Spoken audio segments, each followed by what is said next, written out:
You got to master how to sell the dream. We don't sell a job. Nobody wants a job. Everybody's got a job. We sell a dream. We sell a pot at the end of the rainbow. We sell hope and opportunity to men and women that just been crushed and are disillusioned and given up.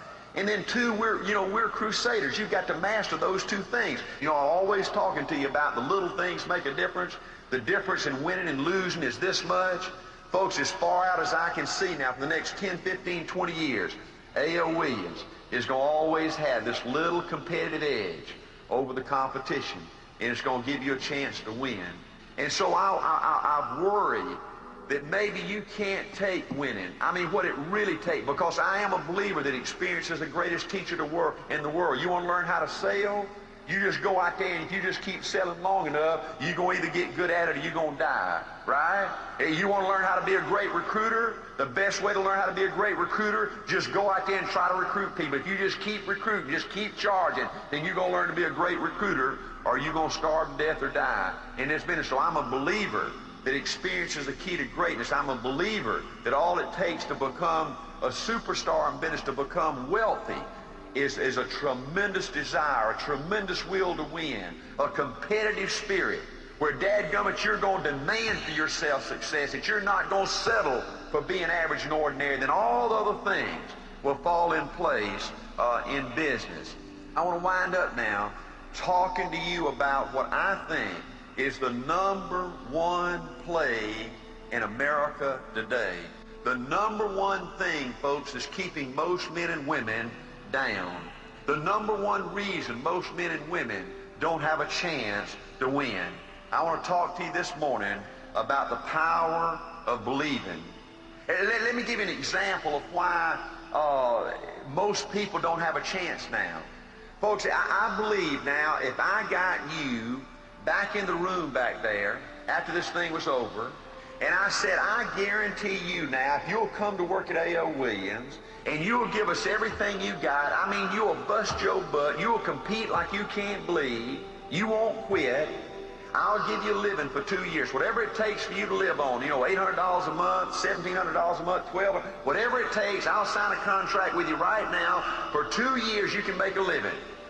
And then at the end of 2 years, I'll guarantee you we'll make you an RVP. I'll guarantee you a minimum $100,000 a year contract, guaranteed $100,000 a year for the rest of your life. See, I believe everybody in this room would sign up and take that deal. Folks, do you understand? The opportunity we offer is better than that. But do you understand 99.999% of the people don't believe that can happen to them? They don't believe they're smart enough to make $100,000 a year. They don't believe they're smart enough and special enough to be a real RVP, to lead a big army of people in business. See, I believe the key is you. See, products don't win for you. Systems don't win for you. IQs don't win for you. College degrees don't win for you. You win. The difference is you. And the difference in you is the power of believing you can win. The power of believing that good things can happen to you. The power of believing that you're special. Folks, I believe this with everything that's in me. I believe the biggest single obstacle to success in the United States today is not lack of education. It's not lack of background. It's not lack of money. It's lack of belief in yourself. Folks, I believe with everything that's in me, the biggest problem to winning in these United States is you not understanding human nature. See, folks, I believe it's human nature to fear. I believe it's human nature to worry. I'm a worrier. I thought because I worried every day, because I was scared every day, that something was wrong with me. That these people that drove the big cars, that lived in the big houses, that made the big money, that somehow they were different. They didn't look scared. They didn't look like they worried themselves to death. And then when I made it, and I met some of the most powerful people in the world, I found out that every human being, every piece of flesh on this planet is a worrier. They fear. The most powerful people in the world are positive for just minutes at a time, or days at a time, or hours at a time. Folks, you won't meet very many people in your lifetime as positive and powerful as Art Williams. Do you know one of my goals? Before they plant me in the ground, I would like to be positive, totally positive, for one 24-hour period just before I die. Right now, as positive and powerful as I am, I'll get excited and I'll go for an hour, 2 or 3, and then I'll start worrying. I'll start fearing something. It's your ability to deal with that and not let it destroy you that will determine whether you're successful or not. Listen to this, folks. Do you know it's easier to be negative than to be positive? Do you understand that? Do you understand, folks, you've got to work like stink to be positive? Do you understand the easiest thing in the world is to be negative? Folks, do you understand it's easier to be sad than happy? It took me years to find this out. Easiest thing in the world is to be sad. Easiest thing in the world is to be down in the mouth. Toughest thing in the world is to be happy. Folks, do you understand it's easy to be down? It's tough to be up. It's tough to get up. It's tough to be positive. It's tough to be happy. Folks, do you know the easiest thing in the world is to give up, to quit? The toughest thing in the world is to continue to fight. It's so tough to continue to fight. It's so easy just to throw in the towel. Do you know the easiest thing in the world is to sit there and look at other people, successful people, and compare your qualities or what you think your qualities are with what you see in them? To sit there and say, man, I just wish I could talk like him. I wish I was powerful like him. I wish I was confident like him. I wish I was strong like him. I wish I was pretty like him. The easiest thing in the world is to sit there and compare yourself, your qualities, with other people that you admire, with winners out there, and feel like you were cheated. Feel like you were left out. Folks, it's your ability to understand that all those things are human weaknesses. That's just the way it is. It's easy to be sad. It's easy to quit. It's easy to feel that you're not capable. It's easy to worry. That's going to happen to you. The toughest thing you got to deal with is somehow mustering up the courage, in spite of all those fears, in spite of all those worries. It's going to happen to you every day. In spite of all those feelings of inadequacy, in spite of all those feelings every day of just giving up, of just quitting, just being down in the dumps, just being negative, in spite of all that, it's going to be your ability somehow to muster up the courage to flush that out, to reach down deep and find something inside of you that will allow you to go for it one more time, to go compete one more time, that will determine your destiny. See, folks, I believe with everything that's in me, nobody can motivate you. Nobody can motivate you long range. You love to get in there and let your RBP, or you go to church, or you go hear somebody that you admire motivate you, right? And I think all that's essential. But folks, ultimately, nobody can motivate you long range. The only real motivation that lasts comes from inside. You've got to have the ability to motivate yourself in order to win. Let me give you an example. When I was coaching football down in Columbus, Georgia, I was going to Auburn working on my master's degree in school administration. It's something I eventually got. I got a master's in school administration. From just a degree standpoint, I'm qualified to be a principal. And when I was going to Auburn working on my master's degree, I wrote my thesis paper for my master's titled The Motivation of a High School Athlete. And I wrote my whole thesis on this analogy. I would have lunch every day in the teacher's cafeteria with an English teacher friend of mine. And we would sit there, and this person's been teaching for 15 years or so, and we would sit there, and I would hear her say over and over again, the younger generation's going to hell. You know, kids just ain't like they used to be. And these people just wearing me out. I can't get them to spend 15 minutes doing their homework. I can't get them to pay attention in class. And then she mentioned to me one day, she said, Art, I can't understand how you get so much out of those football players. And I wrote my entire thesis on that analogy. I looked at our football program, and I saw that, folks, this is this. See, to play football, you had to volunteer to do that. See, it was mandatory you take English. So my football players now, when the bell would ring, most of the other boys would go out and play with their girlfriends or whatever, you know. But my players, when the bell rings, they had to volunteer to come down to that old stinking locker room. They had to put on that old stinking uniform. They had to go out there in that hot sun and that coach chew on their butt and push them and pay a prize.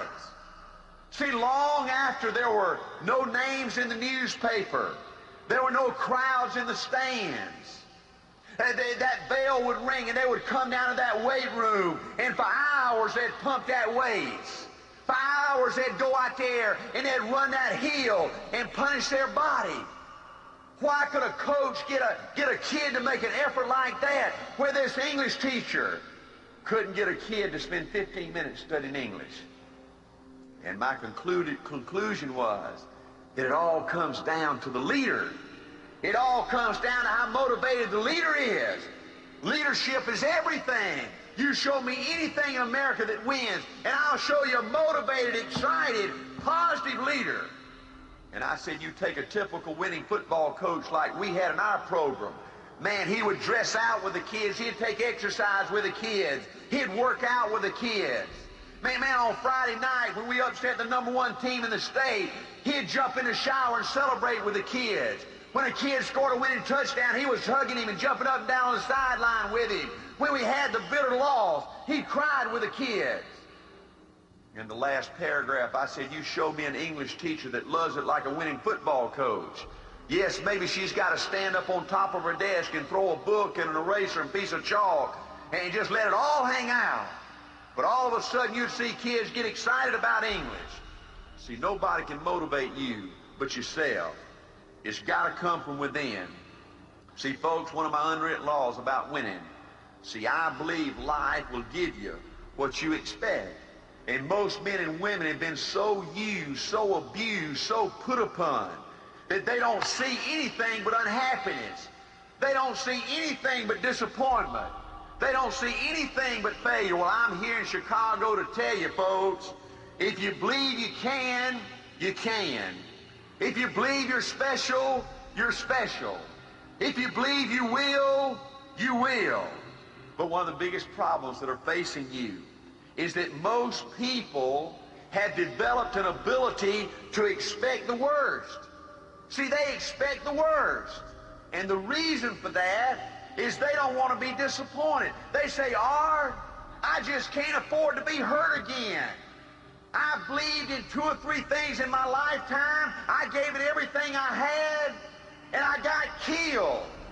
Art, I ain't got no more room for another major disappointment in my life. So rather than be disappointed, they don't have any high expectations. Let me tell you what's wrong with that theory. See, if you expect to lose, you will. If you expect bad things to happen to you, that's exactly what's going to happen to you. And whether you have high expectations or not, when you lose, you're still going to be hurt. You're still going to be disappointed. You're still going to hate yourself. You're going to hate your life. You're going to hate your business. Another big problem you've got to deal with is most people in these United States have been so hurt, they've been so disillusioned, they've been so put down that they're scared to fail, so they won't even try. They won't even try. They just live their whole life in a dadgum cocoon, thinking they're protecting themselves from disappointment and heartache. See, that was my problem, folks. 10 years ago, I took a good, long, hard look at Art Williams, and I didn't like what I saw. See, folks, the toughest person that you've ever got to sell is that dude looking in the mirror.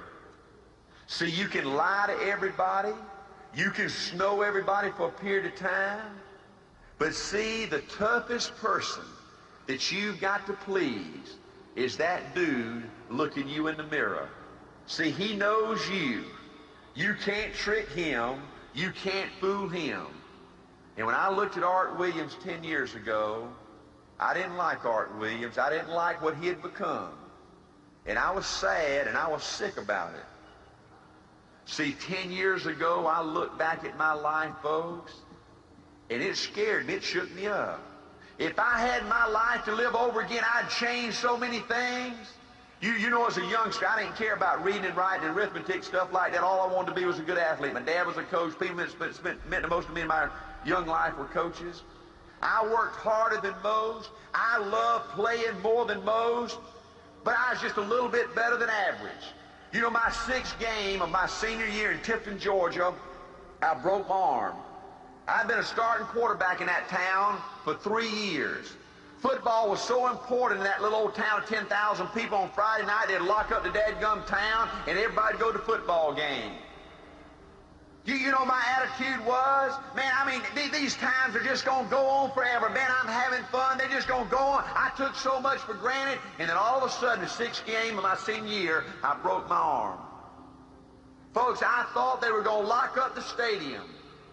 I thought they'd never play another football game in Cairo, Georgia. And you know what? The next Friday night, not only did they play, but they won. And I ain't had nothing crushed my ego more than that, my dadgum life. 4 years later, I graduated from college. I got my first assistant coaching job in Thomasville, Georgia. 2 years later, I got my first head coaching job. All my adult life, as I looked at all my young life, as I looked at my adult life, all I thought I wanted to do was coach football. When I got my first head coaching job, folks, I was happiest pig in slop. There wasn't a happy human being on the face of this earth. I didn't like coaching. I love coaching. I worked harder than most coaches. I won more than most coaches. Coached for 7 years. I'd go to coaching clinic as an example. Back when I was coaching, Darrell Royal didn't invent the wishbone, but he's the guy that sort of made it famous down at the University of Texas. You know, I went to Coach of the Year clinic, and maybe Darrell Royal would be speaking at 8 o'clock in the morning. Man, at 10 minutes to 8, I was in there in my chair. Man, I was always looking for an edge, something I can do to make me a better coach. I'd see these coaches stay out drinking or stay out late at night, and they'd waddle their butt in, you know, with about 10 minutes to go, and missed his whole presentation. Or maybe they'd waddle in at 12 o'clock. I worked harder than most coaches. I loved it more than most coaches. I won more than most coaches. But 10 years ago, I looked back at my coaching career, and I was a little sick. I said, man, if I had my life to live over again, if I could coach one more time, I'd be so much better. I'd work so much harder. I'd love it so much more. I looked back at my young life. I said, man, if I could just go back to my high school years, to my middle school years, I'd enjoy it so much more. I'd love it so much more. I'd appreciate it so much. But see, life just goes.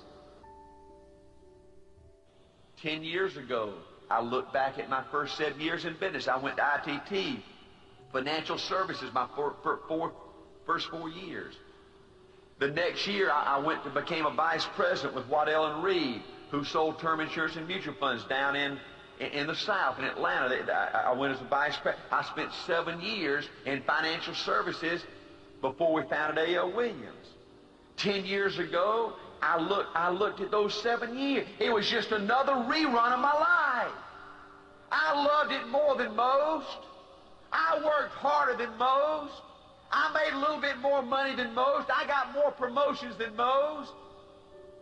That ain't what I wanted. I was a little sick.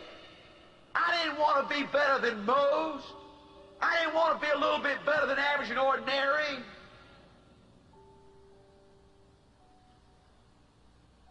And I looked in the mirror at Art Williams 10 years ago, and I said, why? Why, Art, are you just always just pretty good? Why are you just always pretty good? And I believe I found the answer, folks, that made me a winner. I believe I wanted to win so bad. You know, I ran off and made Angela marry me, you know, and had 2 kids. I wanted Angela to be proud of me. I wanted my children to be proud of me. I wanted my folks to be proud of me. I wanted her folks to be proud of me. I wanted my teammates to be proud of me. And I was so scared that Art Williams really wasn't capable of winning that I always held something in reserve. I always worked up to a point. I always committed up to a point. I always paid a price up to a point, believed up to a point, but I'd always hold something in reserve just in case it didn't work out. That I would have an excuse to tell myself, well, Art, you hadn't found your thing yet. Just keep hanging in there, and one day your thing will come, and you'll know when it's there, and then you can go for it, and then you'll be somebody.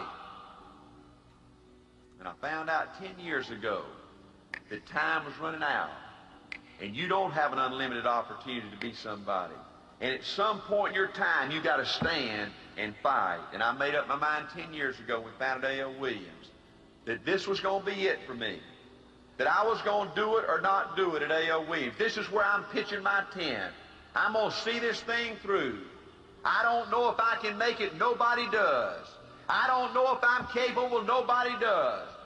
But I'm dadgum tired of looking at my life and say, Art, why didn't you try? Why didn't you just go for it and see if you can do it? And I went for it. And I became somebody this guy's proud of. The toughest critic you'll ever have is you. See, folks, making money is just one way that you measure success in business. See, I want to be somebody. They're some of my heroes in America don't make no money, okay? But to me, I wanted to convince me that I was somebody special, that I was somebody different, that I was somebody unique. And today, it doesn't matter, folks, what anybody else thinks about Art Williams. But Art Williams likes Art Williams. And that's the greatest feeling in the world. And there is no amount of money, there is no amount of press you can get in your life that will make you feel as good about anything as that. See, I was scared to try. Listen, I was scared. I was scared to try, scared I couldn't do it, and I didn't know if I could live. Feeling about myself that I was average. I went for it, and I did it. Worst 2 words in the English language, folks, is I can't. Worst 2 words. You can do anything. But you got to tell yourself every day, I can. You got to tell yourself every day, I can. I will, because I want to. See, I believe the greatest challenge you're faced with is these fears and worries and doubts keeping you from trying.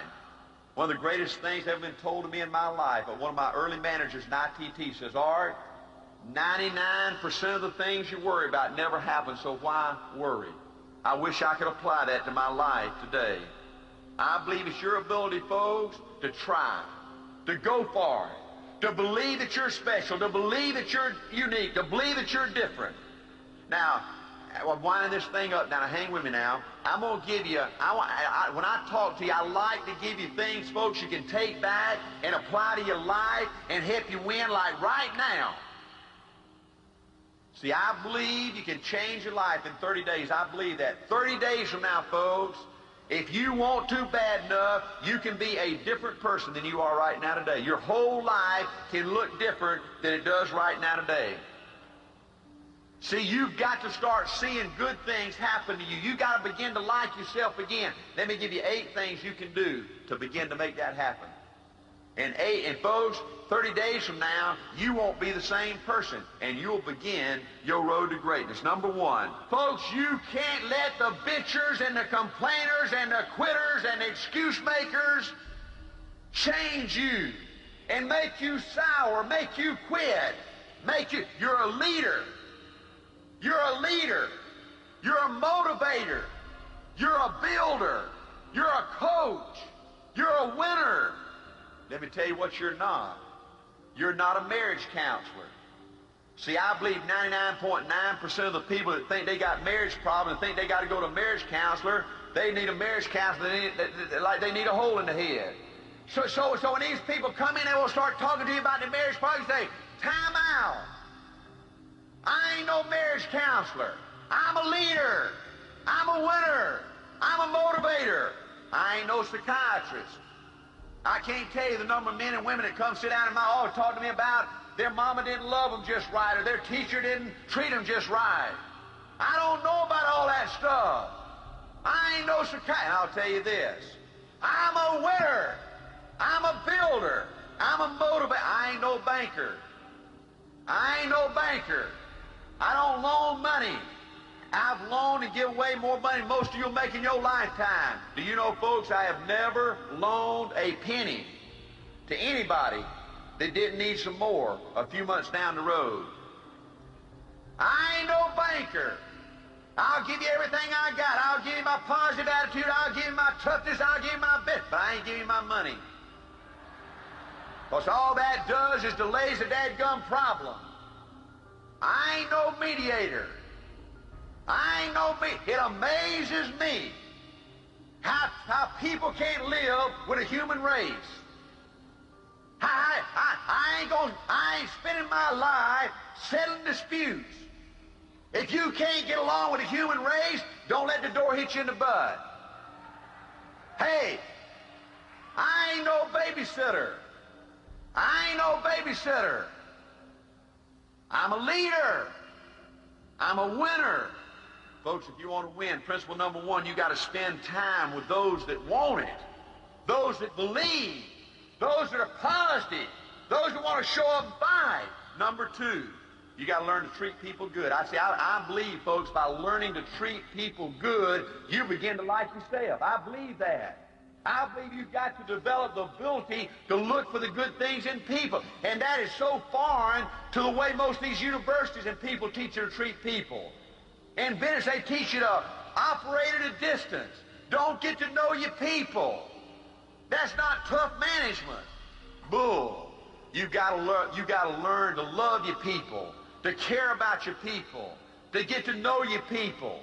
You got to learn to treat people good, and that's got to spill over into your personal life as well as your business life. You can't wake up in the morning, beat your wife and your kids, and then go to office and be a good people person. Number 3, you can't listen to the doom and gloom crowd. Easiest thing to find in these United States today is somebody to tell you you can't do it. Somebody to tell you it won't work.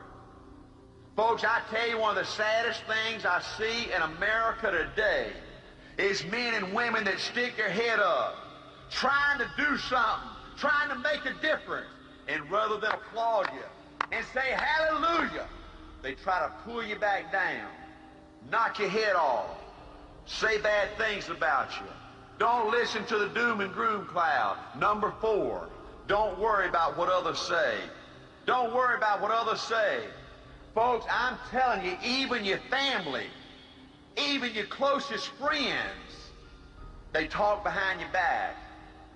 You know, when they're talking to you, they might say, I'm happy for you. You're going in business, wonderful. You're going to make a lot of money. Boy, on the outward, they might be applauding, but behind your back, most of them hope inside that you fail.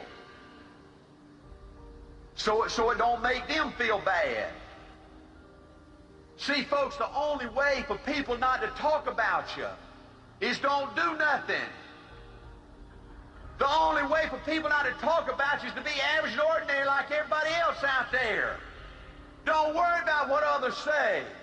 The only person you got to prove to something to, the only person ultimately's got to feel good about you is that dude looking in the mirror, right? That's the person you got to prove something to. Number 5, don't worry about things you can't control. Let me tell you some other sayings I want on my tombstone. Like all you can do is all you can do. Let me tell you another couple of jewels I've come up with. Listen to this. This is brilliant. The sun's going to come up tomorrow, and it's going to go down tomorrow night. And it's going to come up the next day. Folks, do you know how many men and women are blowing their opportunity to be somebody because they think the world's coming to an end? They think we're going to have a nuclear war. They think AIDS is going to spread to all the good folks in this country. Right? They think everything's going to hell, right? Well, the sun's going to come up tomorrow, and it's going to go down tomorrow night. Let me tell you another jewel. Things are going to be about like they've always been. Do you understand at every stage in the history of America, everybody's seen the world exploding in the Civil War, in the First World War, in the Second World War, and all the plagues, right? Things are going to be about like they've always been. There's going to be a United States here way after they plant us in the ground, right? We're here for dadgum flicker, right? This place is going to be around a long time after we're gone. Number 6, you can't worry about making mistakes. You can't worry about you're going to make mistakes. 95% of the plays you call a football game ain't going to work, right? Most things you want to work out ain't going to work out. Most people ain't going to let you come talk to them. They ain't going to buy. They ain't going to come to work. They going to quit, right? That's life. That's the way it is. You learn by screwing up. You learn by doing something. You learn by trying. Let it all hang out. Let it rip. Number 7, get your hero. You want to start feeling good about yourself? Get your hero. Coach Bryant was one of the few heroes in my life. Get somebody in this country that turns you on. Go get you a player or a coach or a minister or a politician or somebody that electrifies your butt, right? And find out something about him you like and then start applying it to your life, right? Try to be a little bit more like them. Before you know it, you start liking yourself. Number 8, always be positive. Always be positive. Always be excited. Always be positive. Always be pumped up. Even if you got to fake it. When you can't be positive and excited, go in the closet and give you a pep talk. But when you face the world, always be excited. Always charge. Don't ever retreat. Let me close with 2 thoughts. Folks, you're here on this earth for a flicker. I was in Cairo, Georgia, 2 weeks ago, my hometown. I saw some of my classmates, and it shocked me how old they looked.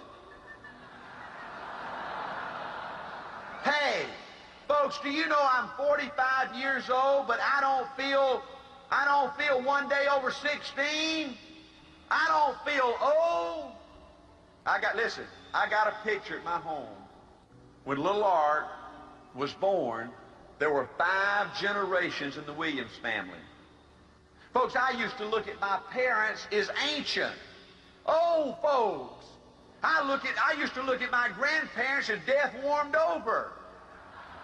My great-grandparents, I couldn't even relate to that. Do you know today in my clan, I'm the oldest. Ain't that something? Ain't that something? See, folks, I don't believe you had just one opportunity. I don't believe that. I don't believe A.L. Williams is the only good thing happening in America. I don't believe that. But it's one of them. And is this, listen. Is this your first or is this your last opportunity? Second point. Folks, you've got to understand that your life belongs to you. You're responsible for your life. I see so many people that spend their whole life blaming other people for their misfortunes. Well, let me tell you these facts. You're responsible for the good things that happen, and you're also responsible for the bad things that happen. There's nothing that wears my butt out more than to see some football coach that gets beat, and the next day in the newspaper he says, well, if my fullback hadn't got hurt, if the referee hadn't missed that call, bull! Excuses don't count in life. Excuses don't count in the big leagues. You're supposed to win no matter what happens to you. Bad things and good things.